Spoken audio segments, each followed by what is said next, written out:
భార్యాభర్తలు ఒక డెలివరీ అయిన తర్వాత ఎప్పుడు కలిసి ఉండొచ్చు, ఎప్పుడు ప్రెగ్నెన్సీ ప్లాన్ చేసుకోవాలి, మళ్ళీ సెకండ్ ప్రెగ్నెన్సీ ప్లాన్ చేసుకునేప్పుడు ఎంత గ్యాప్ తీసుకోవాలి.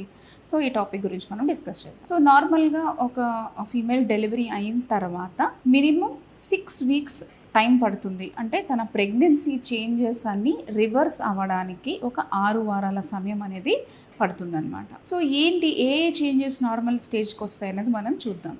సో ఫస్ట్ గర్భాశయం యూట్రస్ అనేది చాలా ఎన్లార్జ్ అవుతుంది అనమాట.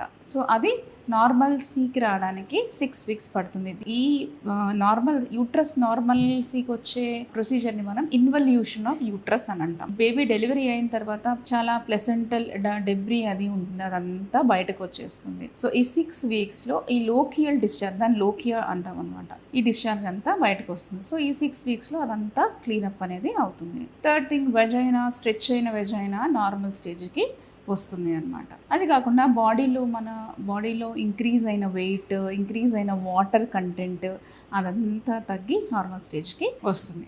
సో ఈ 6 వీక్స్ అనేది యూట్రస్ హీలింగ్కి, టోటల్ అరౌండ్ బాడీ హీలింగ్ అనేది అవసరం. సో ఈ 6 వీక్స్ అయిన తర్వాత భార్యాభర్త కలవచ్చు. సో బట్ అది basically comfort of the female అనమాట. తనకి డెలివరీ అయి ఉంటుంది, దానివల్ల స్టిచ్చెస్ పడి ఉంటాయి.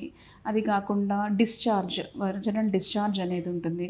సో ఇవన్నీ దృష్టిలో పెట్టుకుని ముందుకెళ్తే మనం వెళ్ళొచ్చు. సో అది నార్మల్ డెలివరీ అయినా సిజేరియన్ సెక్షన్ అయినా 6 వారాల సమయం అనేది పడుతుంది. 6 వారాల తర్వాత వాళ్ళు రెగ్యులర్ ఇంటర్ కోర్స్లో పాల్గొవచ్చు. So coming to pregnancy planning. So ఒక డెలివరీ అయిన తర్వాత if it's a normal delivery within 1 year gap ఇవ్వడం అనేది ఐడియల్. ఎందుకంటే వితిన్ 1 ఇయర్ వాళ్ళ హిమోగ్లోబిన్, వాళ్ళ మినరల్స్, కాల్షియం అవన్నీ రీకూప్ చేసుకోవడానికి వాళ్ళకి 1 ఇయర్ టైం పడుతుంది. కాబట్టి 1 ఇయర్ తర్వాత సెకండ్ ప్రెగ్నెన్సీ అనేది ప్లాన్ చేసుకోవచ్చు. అదే కనుక సిజేరియన్ సెక్షన్ అయితే 1.5 ఇయర్ అనేది తీసుకోవడం ఐడియల్. ఎందుకు అంటే యూట్రస్ మీద స్కార్ అనేది ఉంటుంది. స్కార్ హీలింగ్కి మినిమం 1.5 ఇయర్ అనేది పడుతుంది, 18 months అనేది పడుతుంది. సో ఈ 18 months అయిన తర్వాత నెక్స్ట్ ప్రెగ్నెన్సీకి ప్లాన్ చేసుకోవాలి. అంటే ఈ 18 monthsలో డెలివరీ అవ్వకూడదు, ప్రెగ్నెన్సీ ప్లానింగే 18 months తర్వాత స్టార్ట్ చేయాలి.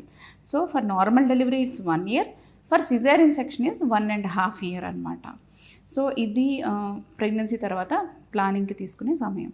Thank you.